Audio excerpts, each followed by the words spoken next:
दोस्तों कई बार बैंक या फाइनेंस कंपनियां बिना किसी कारण के हमारा लोन रिजेक्ट कर देती है और हमें पता ही नहीं होता कि हमें क्या करना चाहिए। तो अगर आपके साथ भी कुछ इस तरह की घटना हुई है तो यह वीडियो आपको पूरा देखना चाहिए, क्योंकि आज की इस वीडियो में हम आपको बताने जा रहे हैं कि यदि कोई बैंक या फाइनेंस कंपनी आपका लोन रिजेक्ट कर दे तो आपको करना क्या चाहिए। नमस्कार दोस्तों, मेरा नाम है मंगलेश, आप है हमारे चैनल पर नो बकवास ओनली फाइनेंस। तो चलिए आगे बढ़ते हैं। दोस्तों यदि आपका लोन भी किसी बैंक या फाइनेंस कंपनी ने रिजेक्ट कर दिया है तो सबसे पहला काम आपको करना होता है कि आप सबसे पहले सही वजह का पता लगाएं कि आखिर बैंक ने आपका लोन रिजेक्ट क्यों किया है। दोस्तों लोन रिजेक्शन का कारण जानना आपके लिए बहुत जरूरी है, क्योंकि कई बार बैंक या फाइनेंस कंपनी छोटी छोटी वजहों के चलते भी लोन रिजेक्ट कर देती है। ऐसे में यदि आपको इन छोटी वजहों का पता चल जाएगा तो हो सकता है आप उस वजह का निराकरण बैंक को उपलब्ध करा दे और बैंक फिर से आपका लोन स्वीकृत कर दे। दूसरी बात, छोटी बातों को गंभीरता से ले। जैसा कि मैंने आपको पहले पॉइंट में बताया कि कभी कभी बैंक या फाइनेंस कंपनियां छोटी वजहों के कारण भी आपका लोन रिजेक्ट कर देती है। ऐसे में आपको इन छोटी छोटी वजहों को हल्के में नहीं लेना चाहिए। कई बार ये छोटी चीजें ही आपका लोन रिजेक्ट करवा सकती है। जैसे यदि आपका एड्रेस वेरिफिकेशन पेंडिंग है तो भी आपका लोन रिजेक्ट हो सकता है। कई बार लोन रिजेक्ट होने के पीछे बड़े कारण भी होते हैं, जैसे आपका क्रेडिट स्कोर खराब होना या आपकी इनकम लोन के लिए पर्याप्त न होना। इसलिए हर छोटी बात को समझना आपके लिए जरूरी है।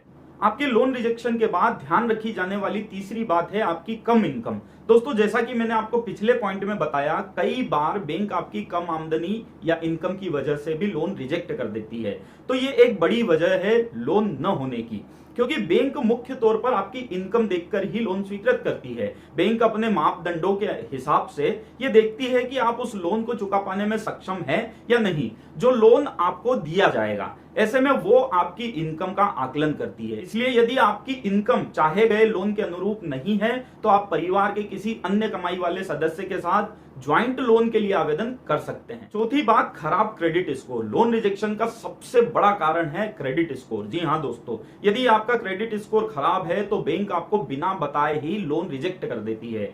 80% से ज्यादा बैंक या फाइनेंस कंपनियां उन्हें ही लोन देती है जिनका सिबिल स्कोर 700 या 750 से ज्यादा होता है। इसलिए आपको अपने क्रेडिट स्कोर का पूरा ध्यान रखना चाहिए। साथ ही इसे बनाए रखने के साथ समय समय पर चेक भी करते रहना चाहिए। दोस्तों यदि आपका लोन रिजेक्ट कर दिया गया है तो पांचवें पॉइंट के हिसाब से आपको क्या करना चाहिए उस पर बात करते हैं, और वो है दूसरे बैंक का चुनाव। जी हाँ दोस्तों, अगर किसी एक बैंक या कंपनी ने आपका लोन रिजेक्ट कर दिया है तो आपको तुरंत दूसरी बैंक का चुनाव करना चाहिए।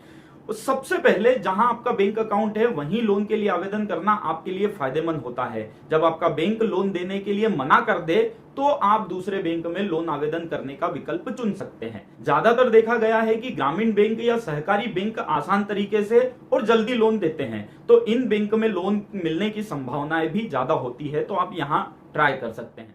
छठे पॉइंट की बात की जाए तो यदि आप होम लोन या कार लोन के लिए आवेदन कर रहे हैं तो आपको ध्यान रखना होगा कि आपको घर या गाड़ी खरीदने के पहले एक निश्चित राशि डाउन पेमेंट के रूप में देना होती है। ऐसे में यदि आप अपना डाउन पेमेंट बढ़ा देंगे तो आपको लोन मिलने में आसानी होगी। साथ ही इससे आपको कम लोन लेना पड़ेगा और कम ईएमआई के भुगतान का फायदा भी आपको मिल जाएगा। दोस्तों यदि आपका लोन रिजेक्ट कर दिया गया है तो वो कई कारणों से होता है, और उसमें सबसे बड़ा कारण होता है पहले से ज्यादा लोन चलते रहना। हाँ दोस्तों, कई बार ये देखने में आया है कि बैंक आपका लोन इसलिए भी रिजेक्ट कर देती है क्योंकि आपके पहले से कई लोन चल रहे होते हैं और उनकी किस्तों का भुगतान भी आप कर रहे होते हैं। ऐसे में नए लोन के लिए आपकी इनकम सफिशिएंट नहीं होती। बैंक या फाइनेंस कंपनी आपकी मासिक इनकम का 40 से 45% तक का लोन ही उपलब्ध कराते हैं और इसे डेट टू इनकम रेशो कहा जाता है। इसका मतलब है कि आपकी मासिक इनकम में से आप सिर्फ 40 से 45% तक की राशि किस्तों के रूप में भुगतान करने योग्य लोन ले सकते हैं, इससे ज्यादा नहीं। ऐसे में यदि आपके पहले से लोन चल रहे हैं तो ये रेशो बिगड़ जाता है।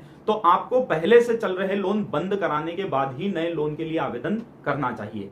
तो दोस्तों ये थी जानकारी कि अगर बैंक या फाइनेंस कंपनी आपका लोन रिजेक्ट कर दे तो आप क्या कर सकते हैं। उम्मीद है आपको जानकारी पसंद आई होगी। अगर हाँ तो इस वीडियो को एक लाइक जरूर करें, क्योंकि आपके एक लाइक से हमें ऐसी ही और ज्यादा जानकारी वाली वीडियो लाने का मोटिवेशन मिलता है। तो हमारे मोटिवेशन को बरकरार रखने के लिए एक लाइक जरूर करें। दोस्तों इस चैनल पर मैं जो भी वीडियो या जानकारी लाता हूं वो आपके द्वारा पूछे गए सवालों के आधार पर ही लाता हूं। तो यदि लोन और फाइनेंस को लेकर आपका कोई सवाल है तो आप कमेंट्स करके पूछ सकते हैं।